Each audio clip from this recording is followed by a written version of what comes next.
It was just 4 years ago that California voters passed Proposition 8, a state constitutional amendment prohibiting marriage between two people of the same sex. Oh, how much can change in 4 years. Not only do we now have a president who publicly supports same-sex marriage, but things are also looking up for opponents of Prop 8. A federal appeals court in San Francisco yesterday refused to review the ruling it made in February, which found Proposition 8 to be unconstitutional. This on the heels of last week's ruling by a federal appeals court in Boston reaffirming that 1996's Defense of Marriage Act is unconstitutional because it discriminates against gay couples. Adding to the sense of momentum that supporters of same-sex marriage are feeling comes a ruling today by a district judge in New York that mirrors the ruling of the Boston court. The 9 justices who preside over the highest court in the land might be dealing with the issue of same-sex marriage sooner than most people thought. Joining me now, a former advisor to President Clinton, former president of Equality Matters, Richard Socarides, and founder and executive director of Truth Wins Out, Wayne Besson. Both of you, thank you. Richard, let me begin with you. This is good news. Explain to us why. Well, both these rulings, the one out of Boston and the Proposition 8 ruling, are very significant federal court rulings. I mean, it's not every day that a federal appellate court, these are very important courts, throws out a federal statute as unconstitutional, the Defense of Marriage Act, which we've been dealing with and trying to get rid of for a long time. I mean, it's a very significant ruling declaring that law unconstitutional, act of Congress thrown out. Then in the Proposition 8 case in California, very significant, again, that the Ninth Circuit Court of Appeals, a very important court, essentially paved the way for reinstating same-sex marriage in California. All right, Wayne, one of my mantras in life is that 5 is the most powerful number in the United States of America. 5 justices define the Constitution, rights, everything else. Now these issues are going to be in front of the Supreme Court. We don't know exactly when they'll grant cert, the technical phrase for their willingness to hear a case, but how do you now handicap these issues in front of the Supreme Court? Is it once again a lot of parsing of tea leaves about Justice Kennedy and his view of civil rights? Well, first, it's great. We have the movie of the week. Now we seem to have the Defense of Marriage strike down of the week.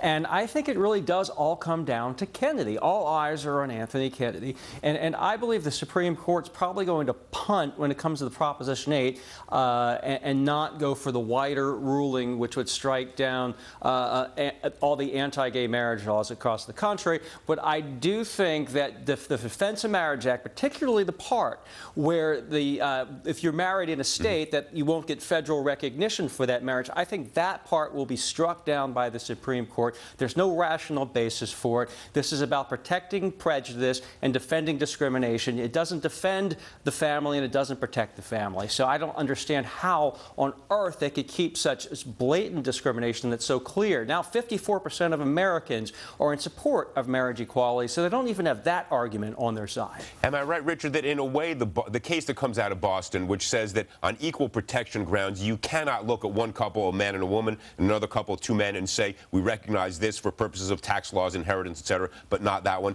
That is kind of an easy case for the Supreme Court. It's not going perhaps the last step, saying there's a constitutional right to force states to recognize the right to marry somebody of the same sex, but you can't discriminate. Right. And the Boston case, you know, it's amazing how quickly things have changed, because today we can say that the Boston case looks like the easier case. Right. And that case really would only hold for the proposition that the federal government has to recognize valid state licenses. Like if you're 2 gay people, you're married in New York, the federal government's got to recognize your marriage. That seems like a pretty easy case to make today, but still is pretty remarkable. Would require overturning a federal statute. The California case, as Wayne says, you know, also could be decided on very narrow grounds, and they could take that case and then decide it on very narrow grounds. I happen to think that's probably what they're going to do. But the California case gives them the opportunity to declare a federal constitutional right to marriage equality, and that's, you know, essentially what we're hoping for. Look, that would be the final step that obviously everybody wants the Supreme Court to take, but if Justice Kennedy wants to kind of thread the needle a little bit and take a step that's important and yet not quite that dramatic, he could say, let's take the Boston case, let's affirm that ruling.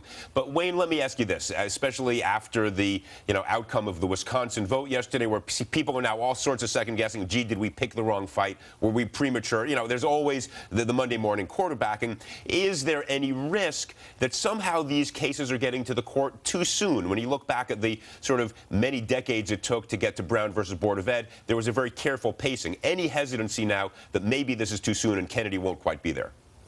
I don't think it is too soon. If you look at the support with the American people, if you look at, for example, in red states, their favorite television shows, Modern Family, most people know someone now who's gay or lesbian. If California, if marriages are allowed to resume, a quarter of Americans will live in states where gay and lesbian couples can get married. So I think we're at a point now, a tipping point, and I think it's come rather quickly, as Richard pointed out, this whole change. And attitudes are changing at a rapid pace, and I think the American people could accept that ruling right now. Okay, just as there was a lot of, just with Obama coming out in favor of marriage, right, there wasn't the backlash that many people had expected. Now, we've almost forgotten about that. It was 2 weeks ago, 18 political news cycles. Richard, you wanted to jump in. Well, I just wanted to say how quickly, Wayne is exactly right, but how quickly things move in this realm.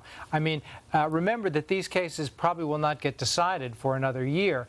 And so, a year from now, even the California case, which asked the court to declare a constitutional right to same-sex marriage, may not seem so out of the political mainstream. I mean, we may see, as public opinion you see in the polling is changing by the minute. Now, explain to me at a procedural level, the White House, and we have got to do this quickly, unfortunately, the White House opted out of defending the Defense of Marriage Act, a good decision. They said, we simply can't do it, it's unconstitutional. Yes. Will they have a role in the Boston case if it appears in front of the Supreme Court? They will.